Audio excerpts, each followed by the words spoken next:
Le Petit Prince, article 4/4, mort, harmonie avec le cosmos, Odyssée homérienne et Dieu. Écrit par Nîmes. À la fin de l'ouvrage, on assiste à un double retour, celui du Petit Prince sur sa planète et celui de l'aviateur dans le pays de l'enfance qui, en réalité, ne font qu'un. Le Petit Prince retourne s'occuper de la vie intérieure de l'aviateur qu'il avait délaissé depuis l'enfance. Harmonie avec le tout et universel. Le Petit Prince représente l'universel. Il apprend du renard une grande leçon qui est comment aimer le particulier qui va créer les liens invisibles, ces arrangements, sur lesquels repose le tout. Mais il vient aussi offrir une leçon à l'aviateur qui est comment aimer l'universel. Comment y parvient-il? Au moment de repartir sur son astéroïde, il dit à l'aviateur que lorsqu'il regardera les étoiles, il y verra désormais le sourire du Petit Prince. Comme son astéroïde est minuscule, il n'aura aucune façon de savoir quelle étoile regarder. Alors, il les aimera toutes et verra des sourires partout. La véritable beauté du Petit Prince se trouve ici, dans cet apprentissage réciproque de l'être par l'étant et de l'étant par l'être, de la synergie entre le moi et le soi. Cela est d'autant plus beau qu'on observe aujourd'hui qu'il est possible que l'univers apprenne sur lui-même en même temps qu'on en apprend nous-mêmes sur lui et sur nous. Mieux comprendre l'univers, c'est mieux comprendre l'homme, et mieux comprendre l'homme c'est mieux comprendre l'univers. On ne peut comprendre l'un sans l'autre, car l'homme est un produit de l'évolution de l'univers. Nous sommes donc intimement liés à l'univers et à son avenir. Ces liens nous offrent notre connexion avec le tout, notre harmonie avec le cosmos comme nous l'enseigne Platon dans le Gorgia. À ce qu'assurent les doctes pythagoriciens, Calliclès, le ciel et la terre, les dieux et les hommes sont liés entre eux par une communauté, faite d'amitié et de bon arrangement, de sagesse et d'esprit de justice, et c'est la raison pour laquelle, à cet univers, il donne, mon camarade, le nom de cosmos, d'arrangement, et non celui de dérangement non plus que de dérèglement. Platon, Gorgias. Parmi les choses répandues au hasard, le plus beau, le cosmos. L'harmonie invisible plus belle que la visible. Nature aime se cacher. Héraclite. Le Petit Prince peut alors disparaître en se faisant mordre par le serpent et retourner sur son étoile avec son mouton. Le serpent est souvent un élément permettant de faire passer d'un état à l'autre. Dans la Bible, il est responsable de la chute d'Adam et Ève. Dans Ainsi parlait Zarathustra, il est l'acte qui permet au berger de devenir autre chose qu'un berger ou un homme dès lors qu'il le terrasse avant de se mettre à rire. Le rapprochement avec le Petit Prince est alors intéressant puisque lui aussi évoque la mort et le rire. Mais, alors que dans Zarathustra le berger triomphe du risque de mort, le Petit Prince semble lui plutôt accepter la mort. Pourtant, Saint-Exupéry semble bien penser que l'acceptation de la mort est un premier pas vers l'acceptation du risque de mort, qui est pourtant d'une autre nature puisqu'il est la condition pour pleinement embrasser la vie, telle qu'il l'exprime dans Citadelle. En cela sa vision n'est en rien différente de celle de Nietzsche. Celui qui n'a plus peur de la mort peut enfin commencer à bien vivre. Le berger cependant se mit à mordre comme mon cri le lui conseillait, il mordit d'un bon coup de dent. Il cracha loin de lui la tête du serpent, et il bondit sur ses jambes. Il n'était plus ni homme, ni berger, il était transformé, rayonnant, il riait. Jamais encore je ne vis quelqu'un rire comme lui. Ô mes frères, j'ai entendu un rire qui n'était pas le rire d'un homme, et maintenant une soif me ronge, un désir qui sera toujours insatiable. Le désir de ce rire me ronge, oh! Comment supporterais-je de mourir maintenant? Ainsi parlait Zarathustra. Nietzsche, ainsi parlait Zarathustra. Me vint la connaissance de ce que point ne sont de la même essence l'acceptation du risque de mort et l'acceptation de la mort. Et j'ai connu des jeunes gens qui superbement défiaient la mort. Donc l'acceptation du risque de mort, c'est l'acceptation de la vie. Et l'amour du danger, c'est l'amour de la vie. De même que ta victoire, c'était ton risque de défaite surmonté par ta création, et tu n'as jamais vu l'homme, régnant sans risque sur les animaux domestiques, se prévaloir d'être vainqueur. Antoine de Saint-Exupéry, Citadelle. Le Créateur a créé autant d'âmes que d'étoiles et celui qui vit bien le temps qui lui a été accordé retournera vers le pays de son étoile conjointe. Platon. L'aviateur est maintenant reconnecté avec l'être qu'il avait perdu après son enfance. Son moi n'est plus seulement le moi de l'ego subjectif, il inclut celui de l'être qu'il retrouve dans son âme d'enfant. Son être est reconnecté au cosmos et à ses contemporains, au tout et au particulier. Tu dis, moi, et tu es fier de ce mot. Mais ce qui est plus grand, c'est ce à quoi tu ne veux pas croire ton corps et son grand système de raison, il ne dit pas moi, mais il est moi. Nietzsche, ainsi parlait Zarathustra. Il a réparé son problème de moteur qui, comme vous l'aurez compris, est aussi bien une métaphore du cœur et du moteur aristotélicien, qu'un parallèle avec la technoscience nous indiquant que sans comprendre quel est notre rôle dans l'univers, cette dernière nous conduira dans un désert où les hommes sont bien seuls, même en étant entourés. C'est pourquoi le mouton n'a pas de muselière et que le petit prince doit le surveiller. Saint-Exupéry nous indique que lorsqu'on regardera les étoiles, on se demandera si le mouton a mangé la fleur, formule poétique pour dire qu'en levant les yeux au ciel il nous revient de questionner notre rapport à la technique en relation avec le tout afin de s'assurer que notre mouton ne mange pas notre fleur. Le meilleur moyen de protéger notre fleur n'est pas de créer une muselière via la technique mais en prenant soin de notre être, le petit prince, pour s'assurer qu'il garde un œil sur ce potentiel danger. Vous pouvez alors comprendre en quoi Heidegger trouve tant de sagesse dans cette œuvre littéraire. Le Petit Prince est un récit héroïque nous enseignant que chaque homme est un héros possédant en lui une part d'immortalité au-delà de sa condition humaine, que chaque étant que nous sommes est une individuation de l'être. Un héros atypique mais, si l'on se réfère à ce qui définit un héros selon Thomas Carlyle, à savoir la possession d'une grande âme ouverte au divin de la vie, alors notre aviateur en fait définitivement partie. Toutes les sortes de héros sont intrinsèquement de la même matière. Si l'on donne une grande âme, ouverte à la signification divine de la vie, on donne alors un homme capable de parler de cela, de chanter cela, de combattre et de travailler pour cela, d'une manière grande, victorieuse, durable, on donne un héros. Thomas Carlyle, les héros, le culte des héros et l'héroïque dans l'histoire. Saint-Exupéry nous livre son type d'homme idéal, l'explorateur au cœur d'enfant qui peut s'épanouir dans l'action et s'émerveiller dans la contemplation et qui est en harmonie avec le cosmos. Un héros qui s'oppose à l'esprit mercantile de son époque qui accorde plus d'importance aux liens invisibles qu'à tout ce qui relève du visible donc du quantifiable.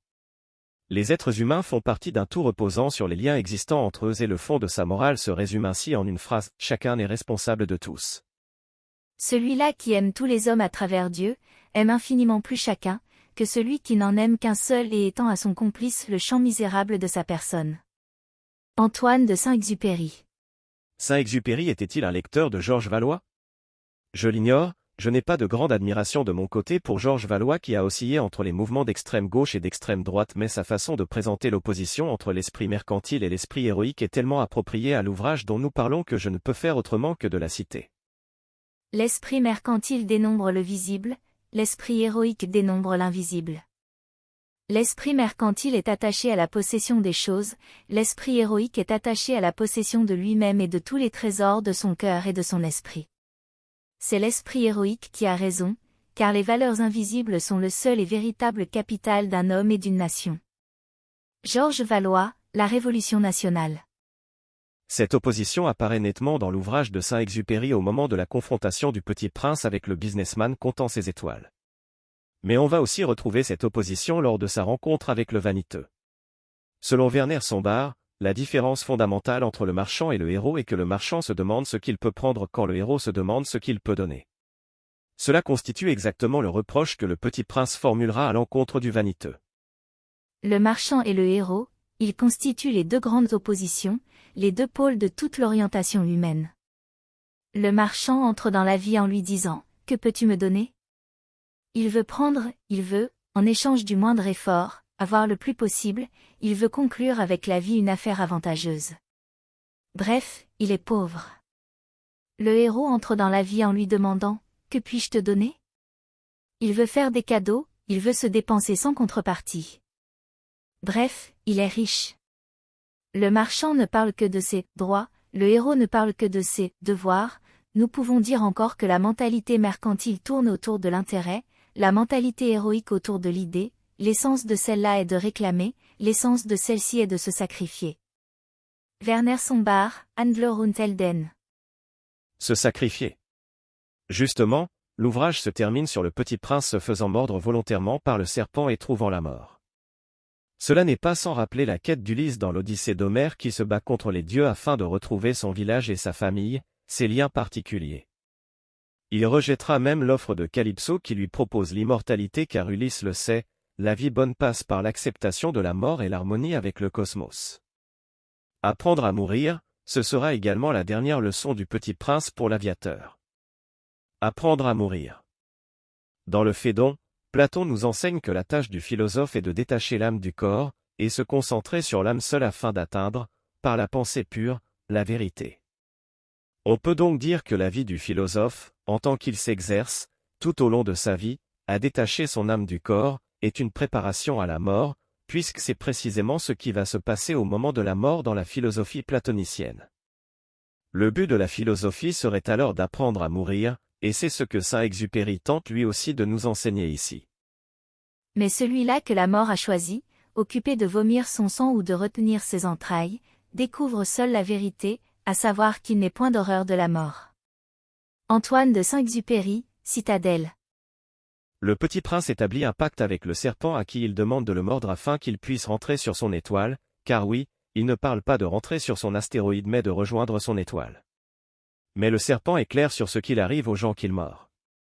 Il dira au petit prince, celui que je touche, je le rends à la terre dont il est sorti.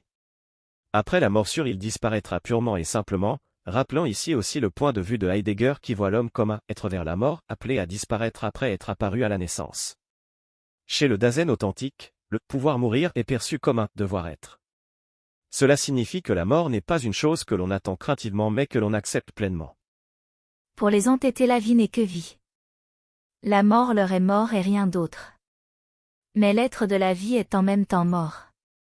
Tout ce qui entre en vie commence déjà aussi par là à mourir, à aller à sa mort, et la mort est en même temps vie. Heidegger, Introduction à la métaphysique. C'est quelque chose que l'on retrouve aussi chez Nietzsche dans le chapitre intitulé « De la mort volontaire » dans Ainsi parlait Zarathustra. Nietzsche y explique comment il faut savoir mourir à temps, ni trop tard, ni trop tôt. La mort à temps est pour Nietzsche une consécration pour celui qui a su vivre à temps. Elle est le parachèvement de celui qui a bien vécu, elle doit être une fête.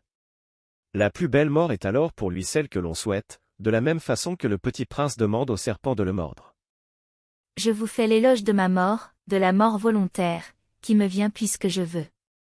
C'est ainsi que je veux mourir moi-même, afin que vous aimiez davantage la terre à cause de moi, ô mes amis, et je veux revenir à la terre pour que je retrouve mon repos en celle qui m'a engendré. Nietzsche, Ainsi parlait Zarathustra.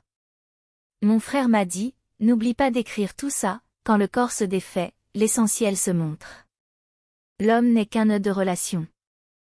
Les relations comptent seules pour l'homme. Le corps, vieux cheval, on l'abandonne. Antoine de Saint-Exupéry, pilote de guerre. Le petit prince est Dieu. Je finirai cet article sur deux citations qui pour moi capturent le mieux l'essence du petit prince en cela qu'elles mettent bien en avant la vision de Saint-Exupéry du soi universel derrière le moi particulier, de l'être qui n'est qu'un, de Dieu.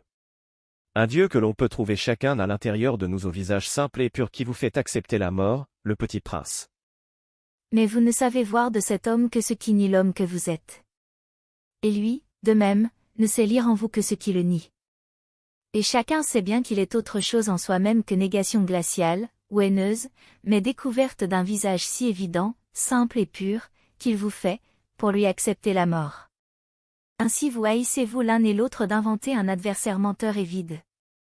Mais moi qui vous domine, je vous dis que vous aimez le même visage quoique mal reconnu et mal découvert. Antoine de Saint-Exupéry, Citadelle. Je sais bien qu'il ne s'agissait pas de te parler d'abord des fontaines, mais de Dieu. Mais pour que mon langage morde et puisse me devenir et te devenir opération, il faut bien qu'il accroche en toi quelque chose. C'est pourquoi, si je désire t'enseigner Dieu, je t'enverrai d'abord gravir des montagnes afin que Crète d'étoiles pour toi sa pleine tentation. Je t'enverrai mourir de soif dans les déserts afin que Fontaine te puisse t'enchanter. Puis je t'enverrai 6 mois rompre des pierres afin que soleil de midi t'anéantisse.